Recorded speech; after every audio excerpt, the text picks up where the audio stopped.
પહોંચી ગયા છે માધવપુરની અંદરમાં પાયલ પાનમાં. તો ચાલો પાયલ પાન વાળાનું ઇન્ટરવ્યુ લઈએ અને પાયલ પાન કેવી છે તમને બતાવું આ વ્લોગમાં.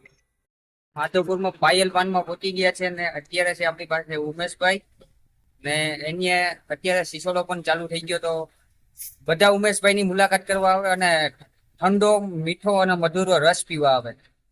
અને ઉમેશભાઈ જે લગ્નના જે શ્રીખંડના ઓર્ડર પણ લે છે, તો એના કોમેન્ટમાં હું તમને નંબર નાખી દઈ, તો કોમેન્ટમાં જોઈ આવજો. અને એના કોન્ટેક્ટ નંબર હશે આ. તો કોઈને પણ લગ્ન પ્રસંગમાં શ્રીખંડનો જે જમાડવામાં શ્રીખંડ રાખવાનું હોય તો પણ એનો કોન્ટેક્ટ કરી શકે છે.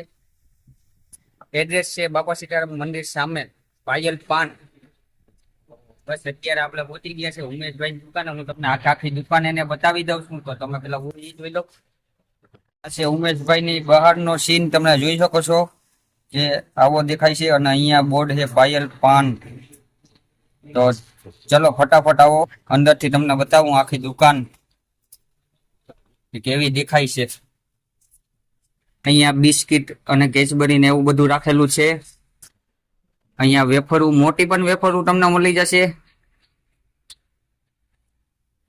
અહીંયા જો શ્રીખંડના ડબ્બા છે, કોન, આઈસ્ક્રીમ, ગુલ્ફી તમને બધું જ પાયલ પાનમાં મળી જવાનું છે. તો ફટાફટ આવો પાયલ પાનમાં.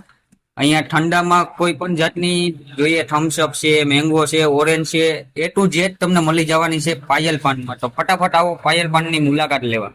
શકો છો અત્યારે સિસોડો ચાલુ જ છે, તો ફટાફટ આવો રસ પીવા. જોઈ શકો છો ઘરાક આવ્યા અને ઉમેશભાઈ બનાવે છે માવા. તો બસ આ વ્લોગને અહીંયા જ આપણે પૂરો કરીએ. લાઈક, કોમેન્ટ, શેર કરવાનું ભૂલતા નહીં. તો બાય બાય.